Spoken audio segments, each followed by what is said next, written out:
கர்த்தர் நல்லவர். எத்தனை பேர் ஆமீன்னு சொல்றீங்க? ஆண்டவர் நல்லவரா இருக்கிறார். போன கிழமை எத்தனை பேர் வார்த்தையை கேட்டீங்க?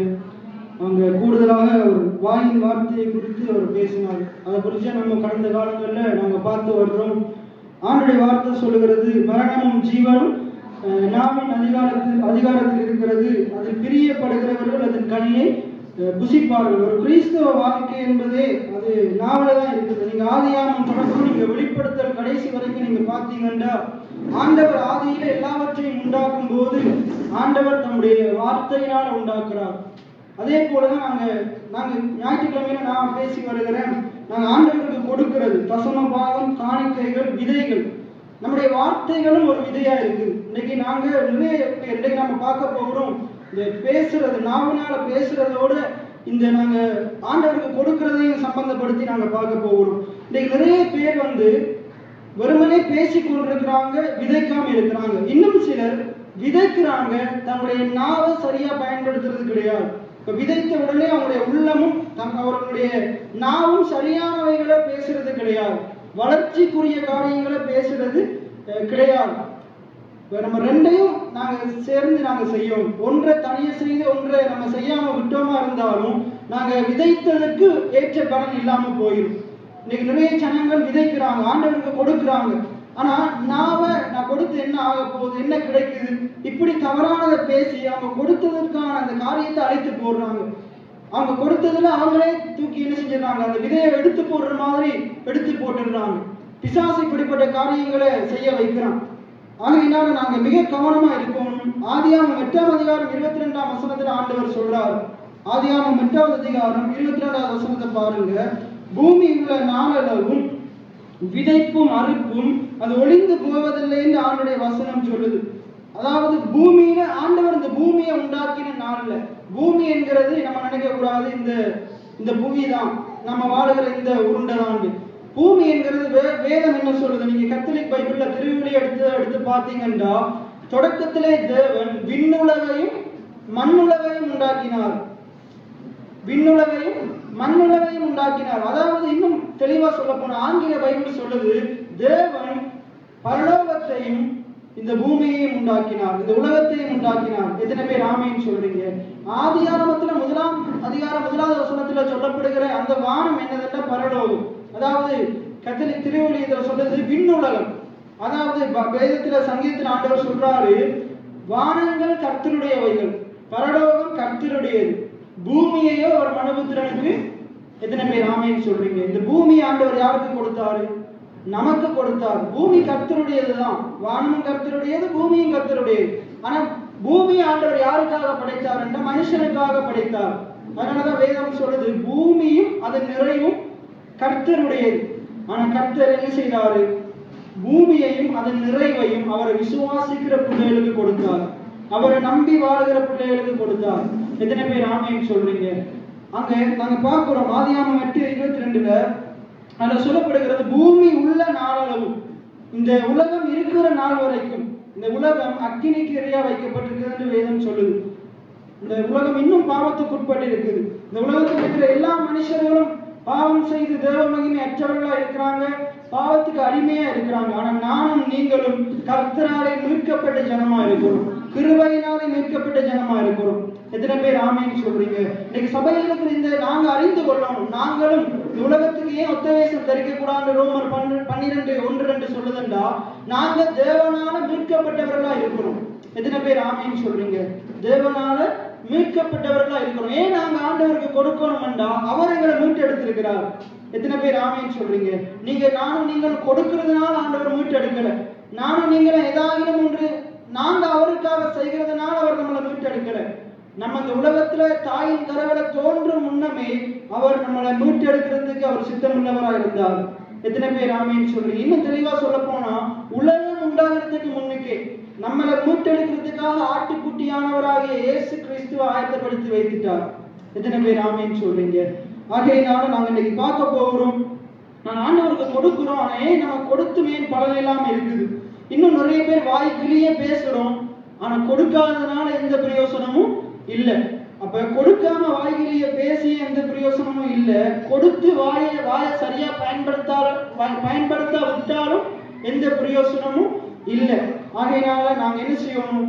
கொடுக்கிறது மாத்திரம் இல்லை, நம்முடைய நாவை அதற்கேற்ற வகையில பயன்படுத்த நாங்க பழகி கொள்ளணும். விதைத்த பிறகு ஒரு விவசாயி என்ன செய்யறாரு? ஏற்ற வேலையில விதைக்கிறார். விதைக்கிறதுக்குரிய காலம் வரும்போது விதைக்கிறார். விதைத்து விட்டு அது வளராதுன்னு அப்படியே இருப்பாரு.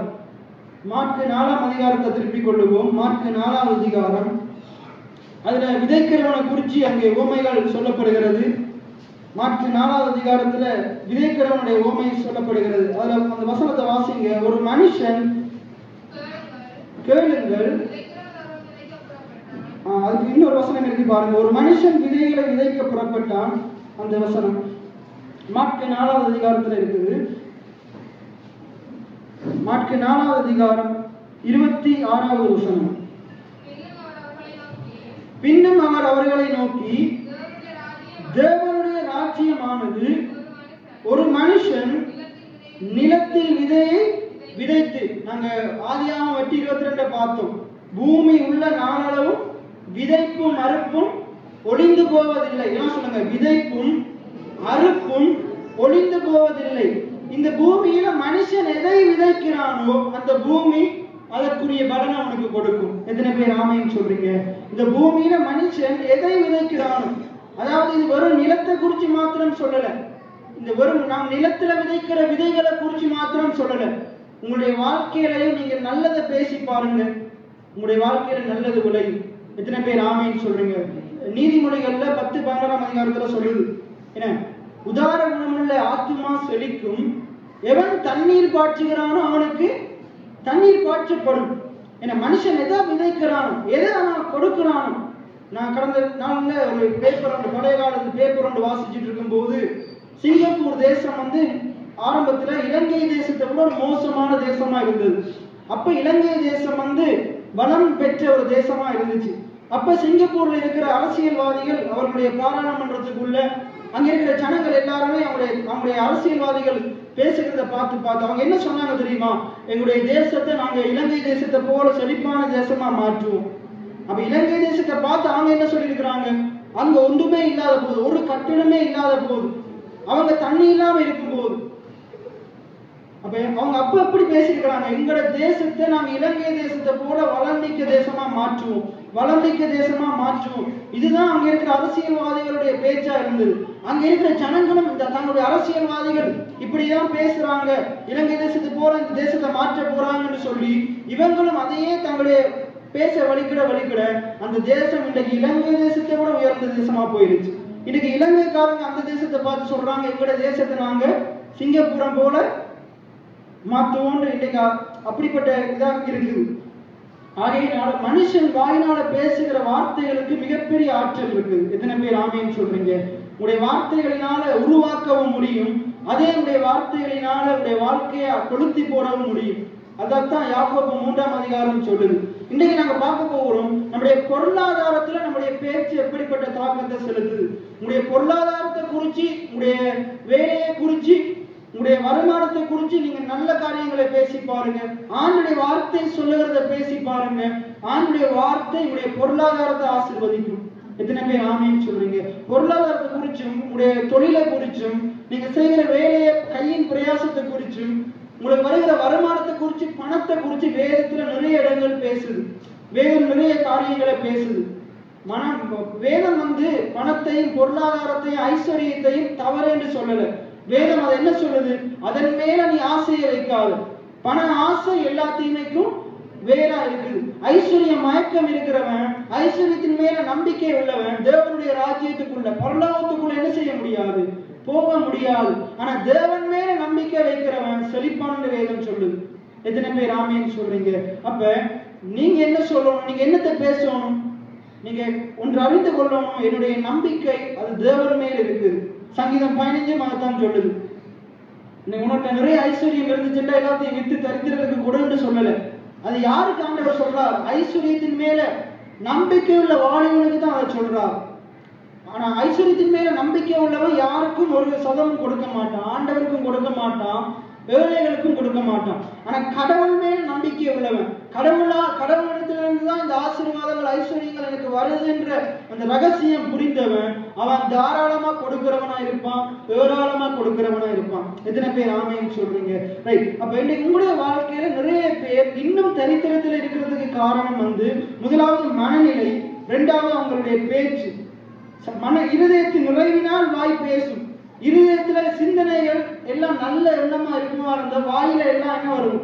நல்ல நல்ல வார்த்தைகள் தான் வரும். ஆனா இருதயத்துல மனுஷனுடைய இருதயம், வேதம் சொல்லுது மனுஷனுடைய இருதயம் நித்தமும் பொல்லாததா இருக்குதான். எப்படி இருக்குதான்?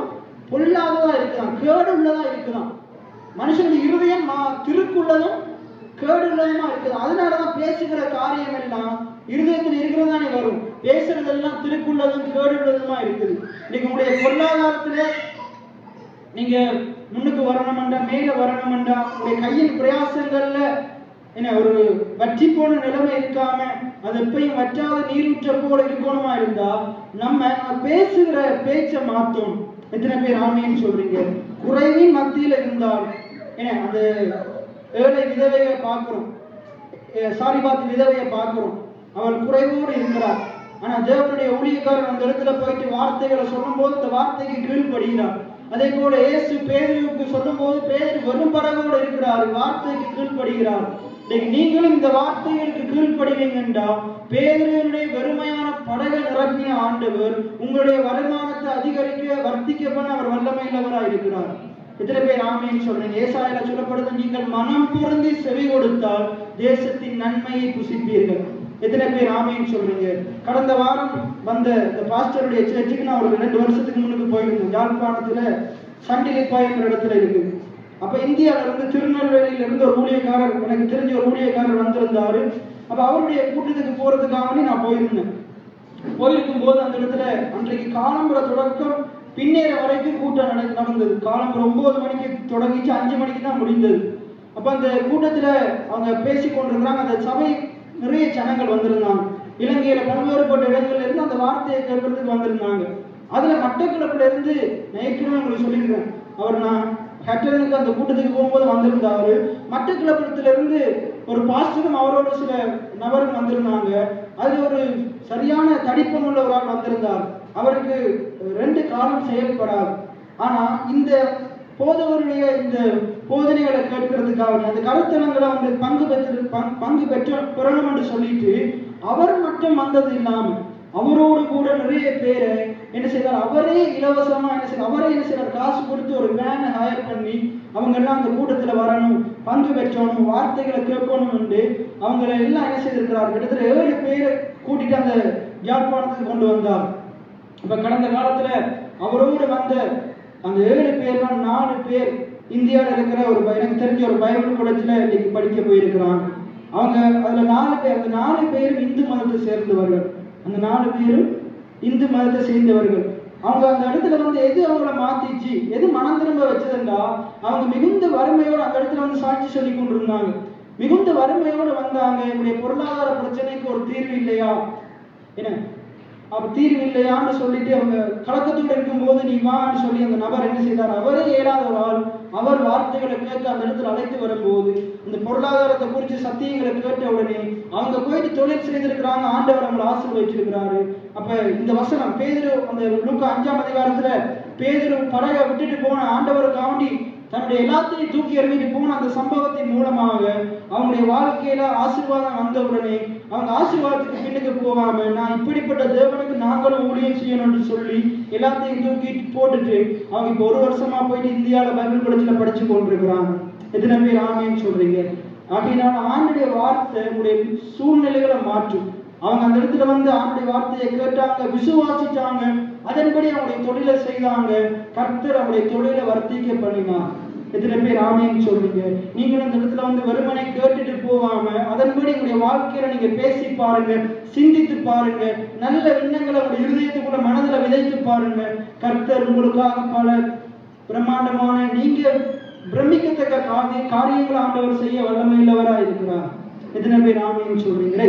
அப்ப இந்த மார்க்கு 4ஆம் அதிகாரத்துல பாருங்க, அதுல சொல்லப்படுது பாருங்க, ஒரு மனுஷன் நிலத்தில் விதையை விதைத்து, ஒரு மனுஷன் நிலத்தில் விதையை விதைத்து.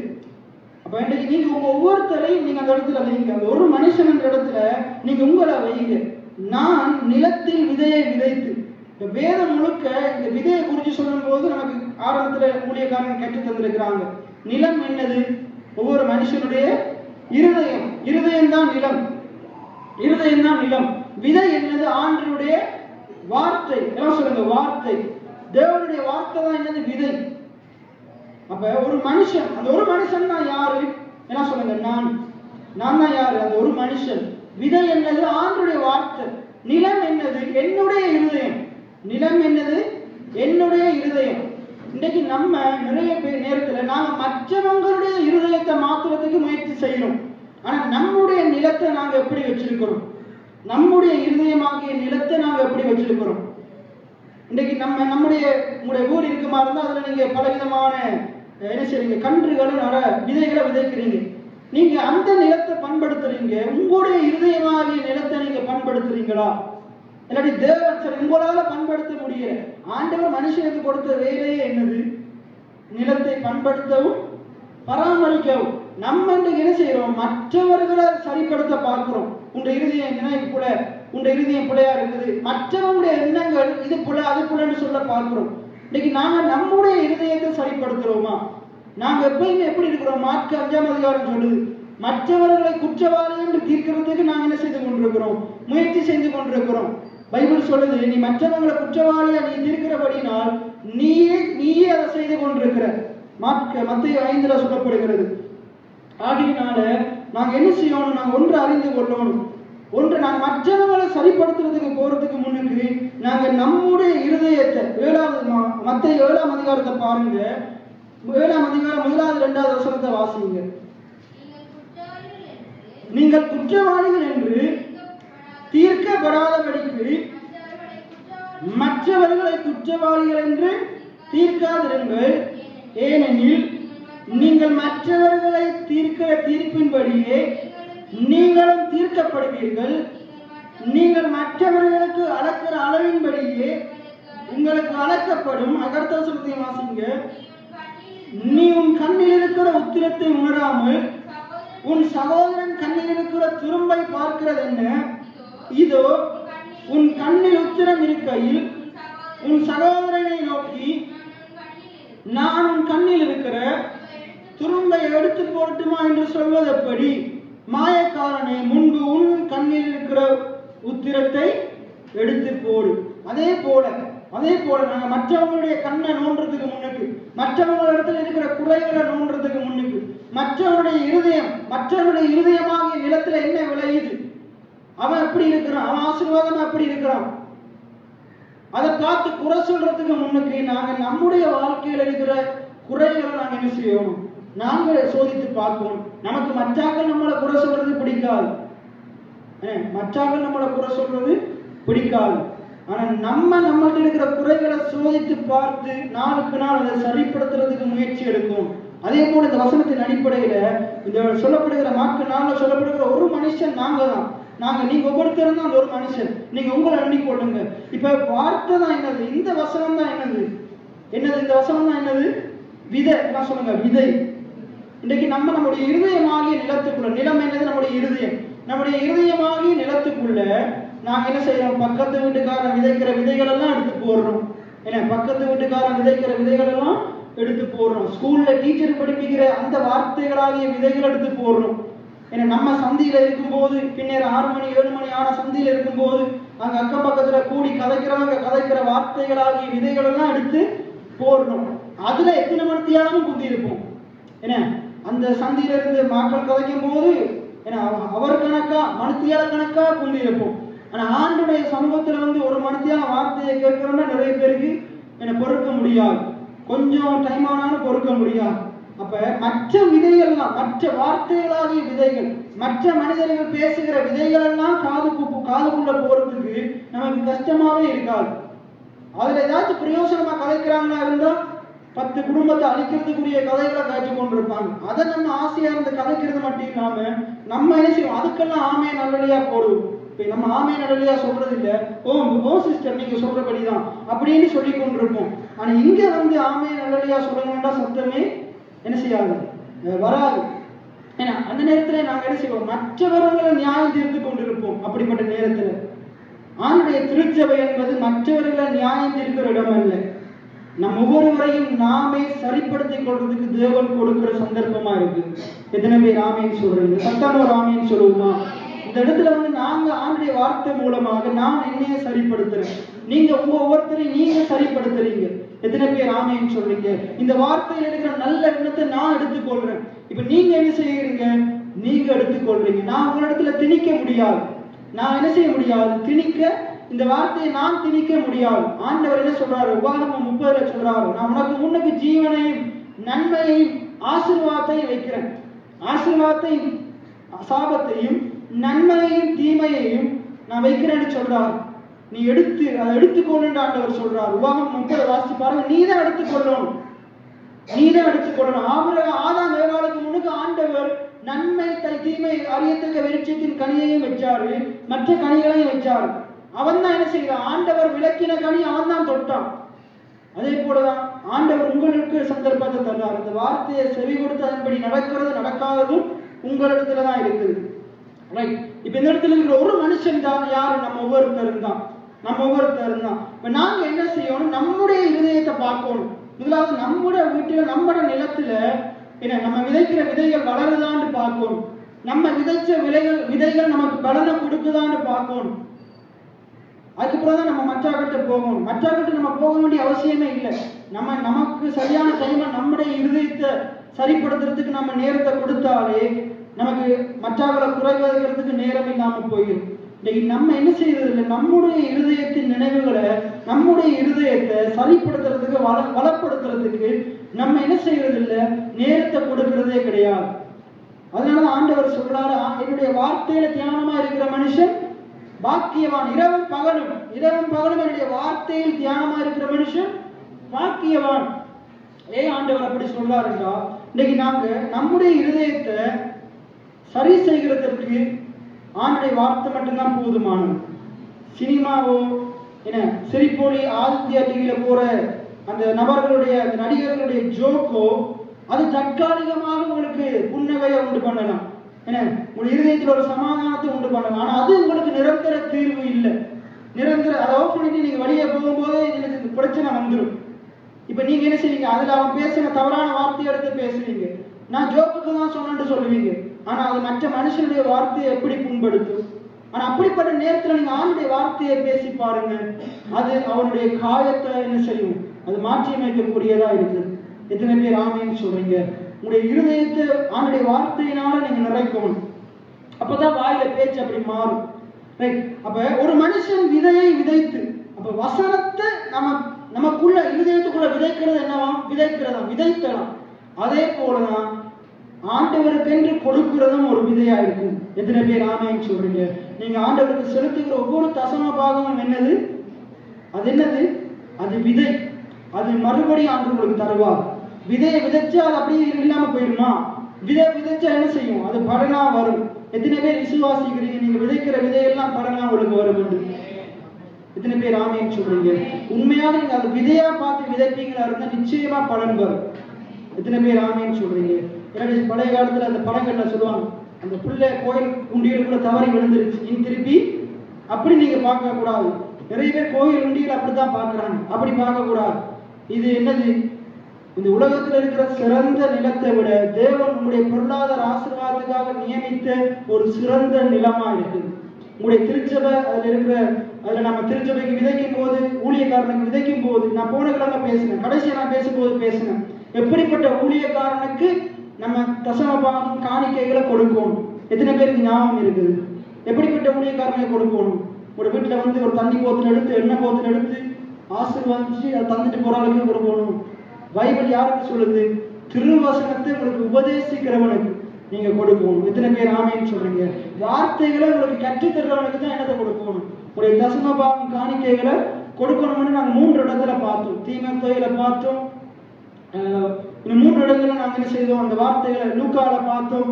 3 இடங்கள்ல பார்த்தோம். எல்லாருக்கும் கொடுக்க கூடாது, வரலாம் போறவனுக்கெல்லாம் கொடுக்க கூடாது. வார்த்தைகளை உங்களுக்கு கற்றுத்தர்றவங்களுக்கு கொடுக்கணும். எத்தனை பேர் ஆமீன்னு சொல்றீங்க? இப்ப இன்றைக்கு நம்ம பார்க்கிற காரியம் என்னன்னா, நாங்க விதைக்கணும், அதே நேரத்துல நாங்க சரியான வார்த்தைகளை பேசணும். நாங்க சரியான வார்த்தைகளை பேசிக்கொண்டு மட்டும் இருக்கக்கூடாது, தொடர்ந்து விதைக்கிறவங்களா இருக்கணும். எத்தனை பேர் ஆமீன்னு சொல்றீங்க? தொடர்ந்து விதைக்கிறவங்களா இருக்கணும். பிலிப்பியர் 4:19 அங்க பவுல் எழுதுறாரு, என் தேவன் தம்முடைய மகிமையின் ஐஸ்வரியத்தின்படி உங்கள் குறைவுகளை மகிமையிலே நிறைவாக்குவார். என்ன சொல்லுங்க? என் தேவன் தம்முடைய மகிமையின் ஐஸ்வரியத்தின்படி உங்கள் குறைவுகளை மகிமையிலே நிறைவாக்குவார். எத்தனை பேர் ஆமீன்னு சொல்றீங்க? இதை யாருக்கு சொல்றார்? இந்த வசனத்தை யாருக்கு சொல்றார்? அவருடைய ஊழியத்துக்காக கொடுக்கிறவர்களுக்கு சொல்றார். எல்லாருக்கும் சொல்லல. பிலிப்பு சபையில் இருக்கிற எல்லாருக்கும் சொல்லல. அந்த பட்டணத்தில் இருக்கிற எல்லாருக்கும் சொல்லல. பிலிப்பு பட்டணத்தில் இருக்கிற எல்லாருக்கும் சொல்லல. பிலிப்பு பட்டணத்துல அவருடைய ஊழியத்தை தாங்கின ஜனங்களுக்கு சொல்றார். அந்த ஊழியத்துக்காக அவர் செய்கிற அந்த மறைத்தூது பணிக்காக அவருக்கு விதைகளை விதைக்கிற ஜனங்களுக்கு சொல்றார், என்னுடைய தேவன் அவருடைய குறைகளை நிறைவாக்குவார், அவருடைய ஐஸ்வரியத்தின்படி நிறைவாக்குவார். உங்களோட பலத்தின்படி இல்லை, நீங்க செய்கிற தொழிலின்படி அல்ல, உங்களுடைய ஞானத்தின்படி அல்ல, உங்களுடைய திறமையின்படி அல்ல, அவருடைய ஐஸ்வரியத்தின்படி உங்களுடைய குறைகளை நிறைவாக்குவார். எத்தனை பேர் ஆமீன்னு சொல்றீங்க? நீங்க ஊழியத்துக்காக விதைக்கிற ஜனங்களா இருப்பீங்களா இருந்தா, ஆண்டவர் அவருடைய ஐஸ்வரியத்தின்படி, உங்களுடைய தொழிலின் அடிப்படையில் அல்ல, அவருடைய மகிமையின் ஐஸ்வரியத்தின்படி அவருடைய குறைவுகளை நிறைவாக்க வல்லமையுள்ளவராக இருக்கிறார். நீங்கள் ஆராதிக்கிற ஆண்டவர் அப்படிப்பட்ட ஐஸ்வர்ய சம்பந்தராக இருக்கிறார். அவர் தாராளமா கொடுக்கிறவராக இருக்கிறார். எத்தனை பேர் ஆமீன்னு சொல்றீங்க? ரைட். அப்ப நீங்க ஒவ்வொருத்தரும் அந்த ஒவ்வொரு மனுஷங்களா இருக்கிறீங்க. இப்ப நீங்க என்ன செய்யணும்? ரெண்டு காரியத்தை நான் ஒரே நேரத்துல பேச போறேன். இப்ப நீங்க ரெண்டு காரியத்தை ஒரே நேரத்துல பேச போகிறேன். இப்ப நீங்க தான் அந்த ஒரு மனுஷன் அதாவது சொல்லுங்க, விதைக்கிறவன் தான் யாரு? நீங்க தான். யார் அந்த விதைக்கிறவன்? சொல்லுங்க, நான் தான். அந்த ஒரு மனுஷன் யாரு? நான் தான் விதைக்கிறவன். ரைட். இப்ப வாசிங்க அந்த வசனத்தை, மார்க் 4:00. ஒரு மனுஷன் என்ன சொல்லுங்க? ஒரு மனுஷன் யாரு? நீங்க ஒவ்வொருத்தரும் தான் அந்த ஒரு மனுஷன். அந்த விதைக்கிறவன் என்ன சொல்லுங்க? விதைக்கிறவன் நான் விதைக்கிறவன். என்னத்தை விதைக்கிறவன்? என்னுடைய இருதயமாகிய நல்ல நிலத்துல தேவனுடைய வார்த்தையை விதைக்கிறவன். என்ன சொல்லுங்க? என்னுடைய இருதயமாகிய நல்ல நிலத்தில் தேவனுடைய வார்த்தையை விதைக்கிறவன். எத்தனை பேர் ஆமீன்னு சொல்றீங்க? ரைட். அதே நேரத்துல நான் ஆண்டவருக்கென்று கொடுக்கிறவன். என்னுடைய பணத்தை, என்னுடைய பொருள்களை ஆண்டவர் கொடுக்க சொல்ற எல்லாத்தையும் நான் கொடுக்கிறவன். நான் தேவனுக்காக விதைக்கிறவன். வார்த்தையையும் விதைக்கிறோம், ஆண்டவர் நமக்கு கொடுத்த ஆசீர்வாதங்களையும் விதைக்கிறோம். எத்தனை பேர் ஆமீன்னு சொல்றீங்க? வார்த்தையை இருதயத்துல விதைக்கிறோம், ஆண்டவர் கொடுத்த ஆசீர்வாதங்களை, ஆண்டவருடைய வார்த்தையை நம்முடைய இருதயத்துக்குள்ள விதைக்கிறதுக்கு நம்ம உதவி செய்கிற ஊழியக்காரனுக்கு விதைக்கிறோம், திருச்சபைக்கு விதைக்கிறோம், அந்த ஊழியங்களுக்காக விதைக்கிறோம். எத்தனை பேர் ஆமீன்னு சொல்றீங்க? வார்த்தையை எங்க விதைக்கிறோம்? நம்முடைய இருதயத்துல விதைக்கிறோம். ஆண்டவர் நமக்கு அந்த வார்த்தை மூலமாக கொடுத்த ஆசீர்வாதங்கள் எங்க விதைக்கிறோம்? அந்த வார்த்தையை நமக்கு கற்றுத்தர ஊழியக்காரனத்துல விதைக்கிறோம். எத்தனை பேருக்கு நான் சொல்றது விளங்குது? வார்த்தையை நமக்கு ஒருத்தர் கற்றுத்தரணும். போதிக்கிறவன் இல்லாவிட்டால் எப்படி போதிக்கப்படுவீர்கள் என்று எங்க சொல்லப்படுது? ரோமர் 10 சொல்லப்படுது. பிரசங்கிக்கிறவன் இல்லாவிட்டால் எப்படி கேள்விப்படுவீர்கள்? பிரசங்கிக்கிறவன் இல்லாவிட்டால் எப்படி கேள்விப்படுவீர்கள்? தேவனுடைய வார்த்தை எப்படி கேள்விப்படுவீர்கள்? அதனாலதான் நம்ம ஊழியக்காரனுக்கு விதைக்கும். சரி, இப்ப ரெண்டு காரியம். விதைக்கிறவர் யாரு? நாங்க தான் விதைக்கிறவர்கள். என்னத்தை விதைக்கிறோம்? நம்முடைய இருதயத்துக்குள்ள தேவனுடைய ஊழியக்காரர் கற்றுத்தருகிற தேவனுடைய வார்த்தையை விதைக்கிறோம். அதே நேரத்துல நாங்க என்னத்தை விதைக்கிறோம்? தேவனுடைய வார்த்தையை கற்றுக் கொடுக்கிற ஊழியக்காரனுக்கு பைபிள் சொல்லுது, திருவசனத்தினால் உபதேசிக்கப்படுகிறவர்கள் உபதேசிக்கிறவனுக்கு சகல நன்மைகளிலும் பகிர்ந்து கொடுக்க வேண்டும். எத்தனை பேர் ஆமீன்னு சொல்றீங்க? அந்த வார்த்தையின் அடிப்படையில இப்ப நம்ம கொடுக்கிறது எதன் அடிப்படையில கொடுக்கிறோம்? பாஸ்டர் சொன்னதுக்காக கொடுக்கல, இன்னைக்கு நான் போதிக்கிறதுக்காக நீங்க கொடுக்கல. என்னத்துக்காக கொடுக்குறீங்க? கொடுக்கணும்னு சொல்லி பைபிள் சொல்லுது.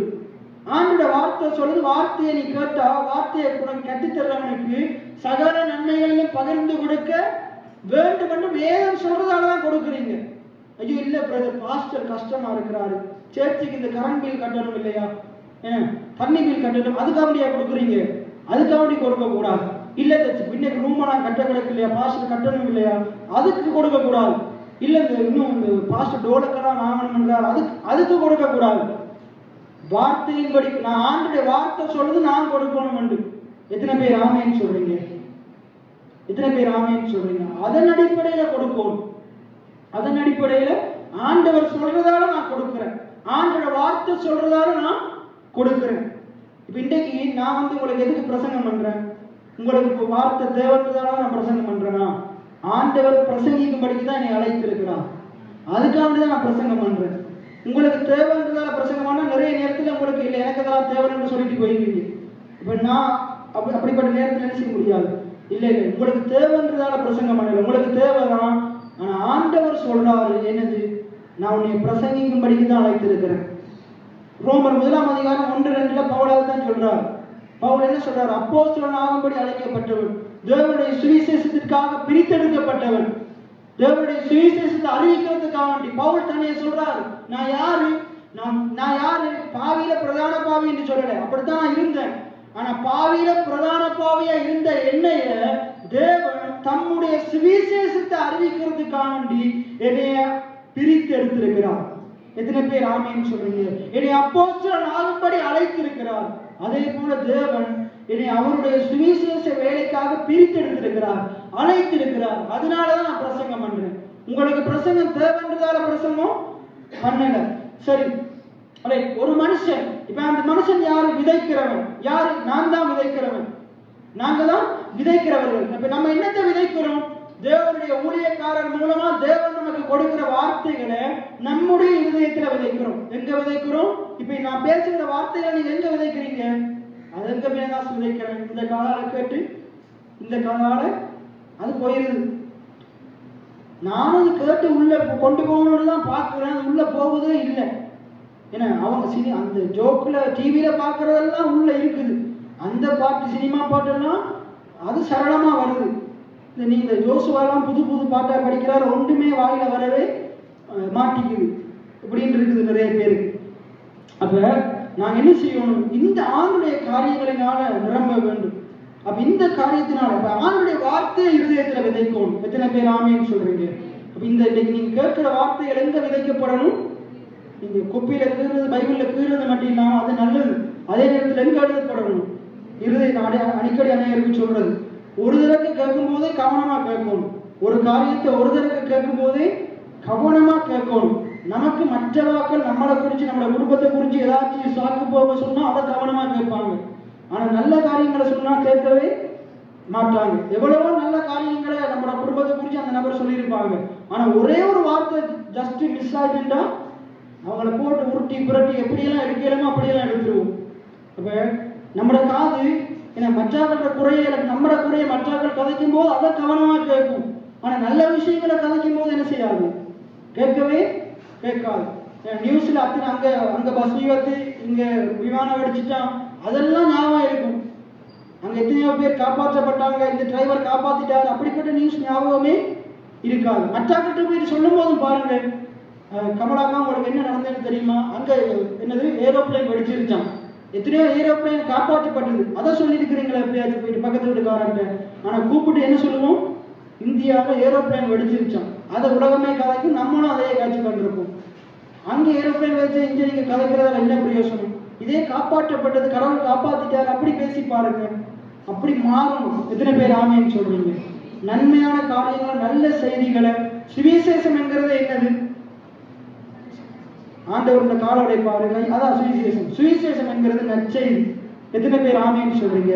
ஆண்டவர் சொல்றார், கர்த்தருடைய ஆவியானவர் என்மேல் இருக்கிறார், தரித்திரருக்கு சுவிசேஷத்தை அறிவிக்கும்படி, கட்டுண்டவர்களை விடுதலையாக்கும்படி, சிறைப்பட்டவர்களை விடுதலையாக்கும்படி என்னை அபிஷேகம். எத்தனை பேர் ஆமேன்னு சொல்றீங்க? இருதயம் நரங்குண்டவர்களை குணமாக்கவும். இன்னைக்கு நாங்க வாயினால பேசுகிற சத்தியம் இருதயத்துல கவலையோடு கண்ணீரோடு நொறுங்கொண்டு இருக்கிற இருதயத்தின் காயங்களை கட்டுகிறதா இருக்கும். ஏற்கனவே அப்படிப்பட்ட நிலைமையில இருக்கிறார்கள், இருதயத்தை உடைக்கிறதா இருக்கக்கூடாது. அவங்களோட புண்ணுல ஊசி எடுத்து குத்துறதா இருக்கக்கூடாது. எத்தனை பேர் ஆமேன்னு சொல்றீங்க? அவங்களுடைய காயங்களை கட்டுகிற விதமா சுவிசேஷம் இருக்கணும். ரைட். அப்ப ஆணுடைய வார்த்தையை இருதயத்துல விதைக்கணும், அந்த வார்த்தையை நமக்கு கற்றுக் கொடுக்கிறவனுக்கு ஆண்டவர் நமக்கு கொடுத்த ஆசீர்வாதத்துல நாங்க மனரம்யமா எடுத்து கொடுக்கணும். எத்தனை பேர் ஆமேன்னு சொல்றீங்க? இதுதான் தசமபாகம் காணிக்கைகள் விதையா இருக்கு. எத்தனை பேர் ஆமேன்னு சொல்றீங்க? ரைட். இப்ப தொடர்ந்து வாசிங்க. ஒரு மனுஷன் நிலத்தில் விதையை விதைத்து. ரைட். இப்ப அந்த ஒரு மனுஷனை பார்த்துட்டோம். ஒரு மனுஷன் தான் யாரு? எல்லாம் சொல்லுங்க, நான். ரைட். இப்ப நிலத்தில் விதையை விதைத்து. எங்க விதையை விதைக்கணும்? எங்க விதையை விதைக்கணும்? நிலத்தில் விதையை விதைத்து.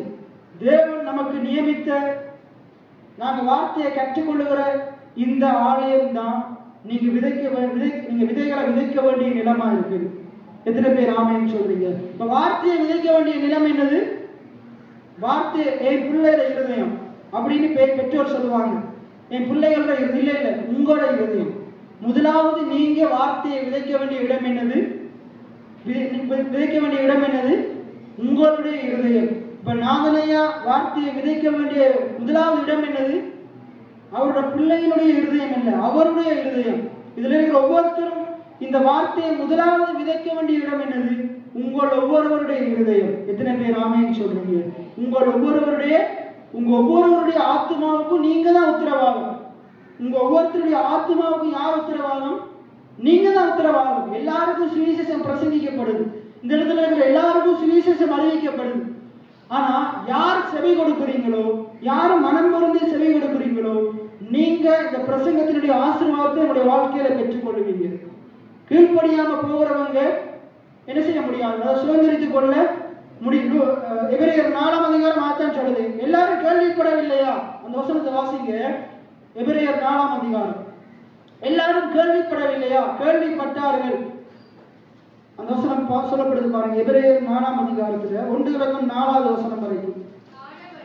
ஆனபடியினாலே அவருடைய இளைப்பாறுதலில் பிரவேசிப்பதற்கு ஏதுவான வாக்குத்தத்தம் நமக்கு உண்டாயிருக்கு. உங்களில் ஒருவனும் அதை அடையாமல் பின்வாங்கி போனவனாக காணப்படாதபடிக்கு பயனிருக்க கடவும். சுவிசேஷம் அவர்களுக்கு அறிவிக்கப்பட்டது போல சுவிசேஷம் எல்லாருக்கும் வித்தியாசமா அறிவிக்கப்படல. இந்த இடத்துல இருக்கிற எல்லாருக்கும் ஒரே விதமா தான் அறிவிக்கப்படுது. எத்தனை பேர் ஆமேன்னு சொல்றீங்க? ஆனா என்ன நடக்குது? எதனால ஒரு சிலருக்கு இது நடக்குது, நிறைவேறுது? ஏன் ஒரு சிலருக்கு நிறைவேறுது இல்லைன்னா அங்க சொல்லப்படுது பாருங்க. அந்த வசனத்தை இருந்து கேட்கிறவங்க எப்படி கேட்கிறாங்க? விசுவாசம் இல்லாம கேட்கிறாங்க. இவர் சொல்லி நாங்க கேட்கிறதா? இதை நாங்க நம்புறதா?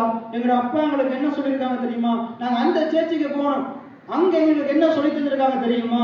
நாங்க இந்த போதனையை கேட்டோம், அவர் எங்களுக்கு என்ன சொல்லி தந்திருக்காரு தெரியுமா? இந்த உலகத்துல நாங்க ஒண்ணுமே எங்களுக்கு இருக்கக்கூடாது, இருக்குமா இருந்தா பூச்சி வந்து கடிக்கும், அது கடிக்கும், இது இப்படித்தான் சொல்லி தந்திருக்கிறாங்க. பைபிள் அவங்க உங்களுக்கு தப்பா சொல்லி தந்திருக்கிறாங்க. சரியான விதத்துல எடுத்து பாருங்க. அப்ப அவங்க சொல்லுது, நான் நிறைய இடத்துக்கு போயிருவேன். கடந்த காலத்துல ஒரு இடத்துக்கு போறேன், ஒரு வீட்டுக்கு போகும்போது எனக்கு சொல்லும் போது உள்ள நான் சிரிச்ச வழியில சிரிக்கிறேன். அப்ப அவங்க சொல்றாங்க என்னது சேர்ச்சுக்கு போகணும், நீங்க என்ன செய்யுங்க, எனக்கு திருவிருது எடுக்கலாம் இருக்குது. அவங்க சேர்ச்சுக்கு வராம இருக்கிறதுக்கு ஒரு சாக்கு போக்கு சொல்றாங்க. அவங்க சேர்ச்சுக்கு வராம இருக்கிறதுக்கு ஒரு சாக்கு போக்கு சொல்றாங்க. என்ன காரணம்? நொண்டிச்சாட்டு சொல்றாங்க. எப்பயுமே ஒரு காரியத்தை நான் சொல்றது, சாக்கு போக்கு சொல்றவங்க, நொண்டிச்சாட்டு சொல்றவங்க வாழ்க்கையில் அடுத்த கட்டத்துக்கு போகவே என்ன செய்யும்? போகவே முடியாது. சாக்கு போக்கு சொல்றவங்களா இருக்கக்கூடாது, காரணம் சொல்லுகிறவங்களா இருக்கக்கூடாது. ஆண்டவர் என்ன சொல்லியிருக்காரு? ஓய்வு நாள நீ பரிசுத்தமா ஆசரிக்க நினைப்பாயாக. ஓய்வு நாள்ல உன்ற கால் நேரம் எங்க வரணும்? சேர்ச்சுக்கு வரணும். அந்த சாக்கு போக்கு சொன்ன ஆளுக்கு பாருக்கு போறதுக்கு அவரால் ஏறும், மற்ற கடைகளுக்கு போறதுக்கு ஏறும். ஏன்னா ஆண்டுடைய ஆலயத்துக்கு வர்றதுக்குன்னா கால் என்ன செய்யாது. அப்ப அவர் இங்கே வரமாட்டாங்க, நம்ம அங்க வரணுமா? அங்க திருவிருந்து கொடுக்கணுமா?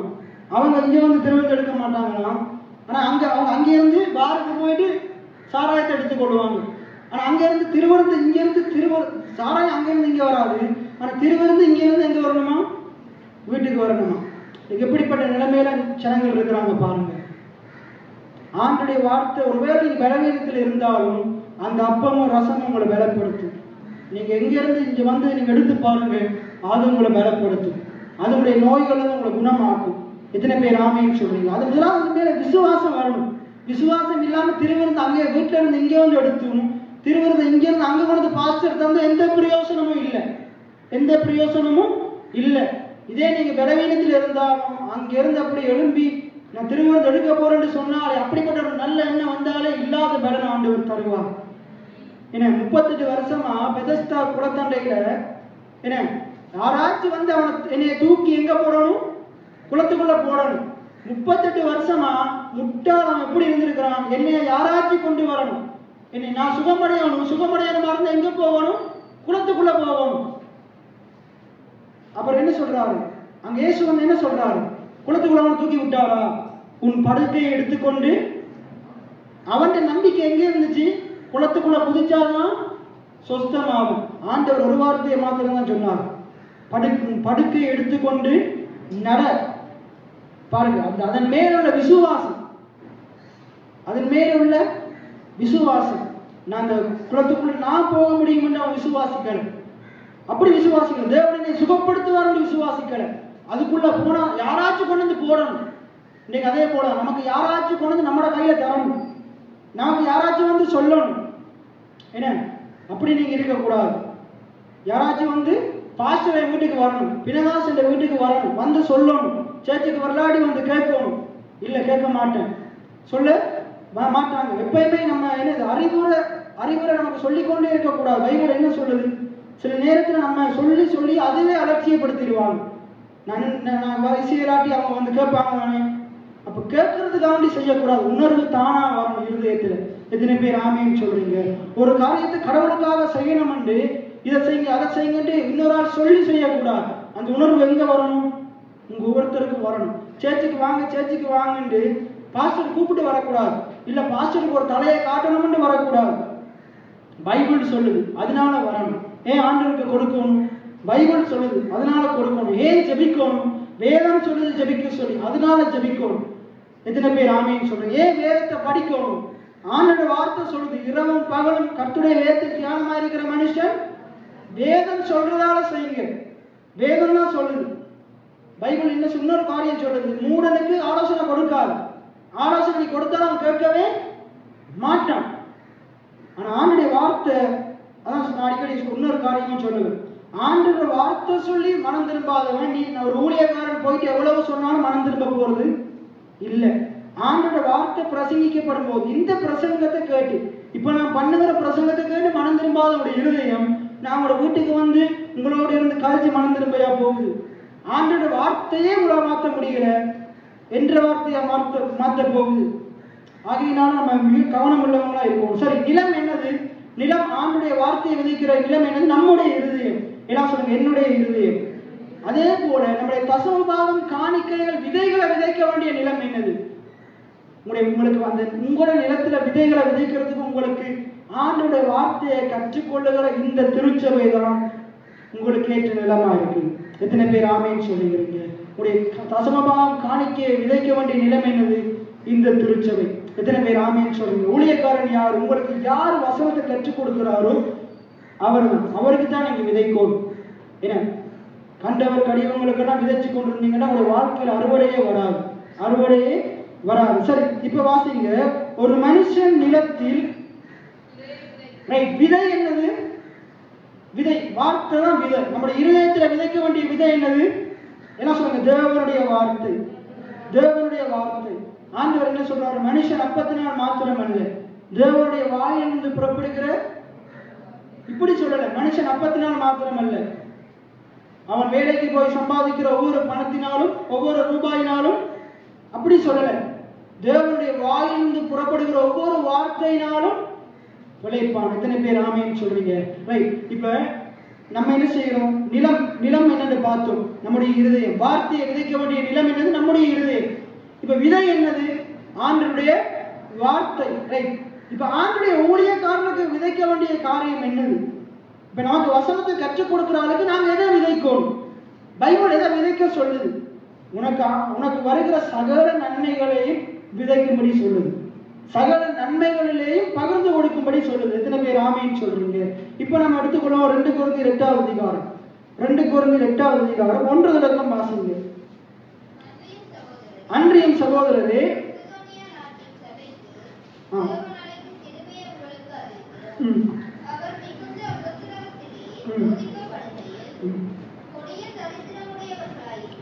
இந்த மக்கோதோனியா சபையினர் எப்படி இருந்தாங்க வேதம் சொல்லுது பாருங்க. அவங்களுடைய வாழ்க்கையில் உபத்திரவங்கள் நிறைய இருக்குது. ஒருவேளை இன்றைக்கும் இந்த சபையில் இருக்கிற ஜனங்களுக்கும் உபத்திரவங்கள், பண கஷ்டங்கள், பொருள் கஷ்டங்கள் இப்படி நிறைய இருக்கலாம். அங்க சொல்லப்படுது பாருங்க, அந்த மக்கோதோனியா சபை ஜனங்களுக்கு மிகுந்த உபத்திரவங்களினால் அவங்க சோதிக்கப்பட்டு கொண்டிருக்கிறாங்க. கொடிய தரித்திரமுடையவங்களா இருக்கிறாங்க. சாதாரணமான தரித்திரம் அல்ல. எப்படிப்பட்ட தரித்திரம்? கொடிய தரித்திரம். எல்லாம் சொல்லுங்க, கொடிய தரித்திரம். இங்க தேவன் இங்க யாரையாச்சும் கொடிய தரித்திரத்தோட வச்சிருக்கிறாங்க? இங்க யாராச்சும் கொடிய தரித்திரத்தோட இருக்கிறோம், சாப்பிட்றதுக்கே வழி இல்லை, வீட்டுல தண்ணியே இல்லை அப்படின்னு சொல்றவங்க, உடுத்துறதுக்கு உடுப்பே இல்லை அப்படின்னு சொல்றவங்க, ஆண்டுடைய கிருபையினால நீங்க நல்லா இருக்கிறீங்க. எத்தனை பேர் ஆமீன் சத்தம் ஒரு ஆமீன் சொல்லுவோமா? அப்ப பாருங்க, அங்க மிகுந்த கொடிய தரித்திரம். பாருங்க, கொடிய தரித்திரம் உள்ளவர்களா இருந்தும், எல்லாம் சொல்லுங்க, கொடிய தரித்திரம் உள்ளவர்களா இருந்தும், கொடிய தரித்திரம் உள்ளவர்களா இருந்தும், வாசிங்க, தங்கள் பரிபூர்ண சந்தோஷத்தினாலே எப்படி கொடுத்தாங்கன்னா, நானே தரித்திரத்தில் இருக்கிறேன், இந்த பாஸ்டருக்கு வர காணிக்க வர தேவையான்னு சொல்லிட்டு கரிஞ்சி கொட்டினே கொடுக்கல. எப்படி கொடுத்தாங்கன்னா மிகுந்த உதாரத்துவமாய் கொடுத்தார்களாம். எத்தனை பேர் ஆமைன்னு சொல்றீங்க? உதார குணமுள்ள ஆத்மா தரித்திரமாகும் பைபிள் சொல்லுது. அது தரித்திரத்தில் இருந்தாலும் அந்த ஆத்மா உதார குணமுள்ள ஆத்மா இருக்குமா இருந்தா அந்த தரித்திரத்தை தேவன் செழிப்பா மாத்துவார், தேவன் ஆசீர்வாதமா மாத்துவார். அந்த பஞ்ச வாழ்க்கையை தேவன் எப்படி மாத்துவார்? ஒரு வனாந்திர வாழ்க்கையை தேவன் சோலைவானத்தை போல மாத்துவார். எத்தனை பேர் ஆமீன்னு சொல்றீங்க? அவங்க மிகுந்த தரித்திரத்துல இருக்கிறாங்க, கொடிய தரித்திரத்துல இருக்கிறாங்க, சோதிக்கப்படுறாங்க. அவங்களுக்கு நிறைய தேவை இருக்குது, வீட்டு தேவை நிறைய இருக்குது, பிள்ளைகளுக்கான தேவை நிறைய இருக்குது. இப்படி அவங்களுக்கு தேவைகள் அதிகமா இருக்குது. நான் உங்களுக்கு சொல்றேன், தேவைகள் ஆயிரமா இருந்தாலும் நம்முடைய தேவைகளை சந்திக்கிற தேவன் பெரியவரா இருக்கிறார். எத்தனை பேர் ஆமீன்னு சொல்றீங்க? அங்க பாருங்க, அவங்களுக்கு கொடிய தரித்திரம் இருந்தாலும் அவங்க ஆண்டவருக்கு கொடுக்கும் போது மிகுந்த பரிபூர்ண சந்தோஷத்தினாலே, என்ன சொல்லுங்க, பரிபூர்ண சந்தோஷத்தினாலே. எப்பயும் கொடுக்கும் போது என்ன இருக்கணும்? நம்ம 1 நாளாகமம் 29 பார்த்தோம், பரிபூர்ணமான சந்தோஷம் இருக்கும், சந்தோஷம் இருக்கும். பரிபூர்ண சந்தோஷத்தினாலே மிகுந்த உதாரத்துவமாய் கொடுத்தார்கள். எத்தனை பேர் ஆமீன்னு சொல்றீங்க? அப்ப நீங்க கொடுக்கும் போது எப்படி கொடுக்கணும்? பரிபூர்ணமான சந்தோஷத்தோடு, பரிபூர்ணமான சந்தோஷத்தோடு உதாரத்துவமா கொடுக்கணும், உதாரத்துவமா கொடுக்கணும். எப்பயும் கொடுக்கிறதுக்கு முன்னுக்கு நிற்கணும். எத்தனை பேர் ஆமீன்னு சொல்றீங்க? அப்ப உதாரத்துவமாய் கொடுத்தார்கள். தொடர்ந்து வாசிங்க. மேலும் அவர்கள் தங்கள் திராணிக்கு தக்கதாகவும், இப்ப அவங்க ஆண்டவருக்கு தசமமாக கொடுக்கிறத உதாரத்துவமா சந்தோஷமா கொடுக்கிறாங்க. இப்ப அதை மட்டும் கொடுக்காம நிறைய பேர் இந்த கீழே வர்ற வசனத்தை தனியா எடுப்பாங்க.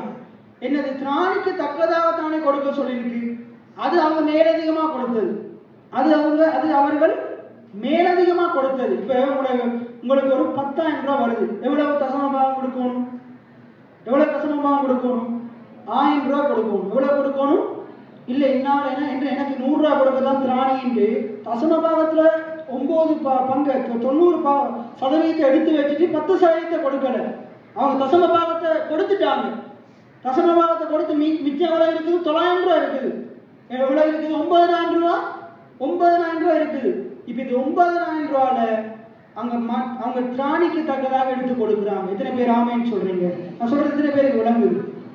தசமபாகம் கர்த்தருடையது, அதுல நான் கையை வச்சுட்டு நான் திராணிக்கு தக்கதாக கொடுக்குறேன்னு சொல்ல கூடாது. அப்ப இங்க சொல்றது பாருங்க, அவர்கள் மிகுந்த உபத்திரத்திலே சோதிக்கப்படுகையில் கொடிய தரித்திரம் உடையவர்களா இருந்தார்கள். அவர்கள் பரிபூர்ண சந்தோஷத்தினாலே மிகுந்த உதாரத்துவமாய் கொடுத்தார்கள். இப்ப அவங்க அதை கொடுத்துட்டாங்க. மேலதிகமா கொடுக்கும் போது மேலும் அவர்கள் சொல்லப்படுது, மேலும் அவர்கள் தங்கள் திராணிக்கு தக்கதாகவும். எத்தனை பேர் ஆமேன்னு சொல்றீங்க? நீங்க அதை கொடுத்துட்டீங்க. ஆண்டவருக்கு உங்களுடைய திராணிக்கு தக்கதாக கொடுக்க சொல்லும் போது நீங்க மேலதிகமா எடுத்து என்ன செய்ய முடியும்? கொடுக்க முடியும். இப்ப வாசிங்க. மேலும் அவர்கள்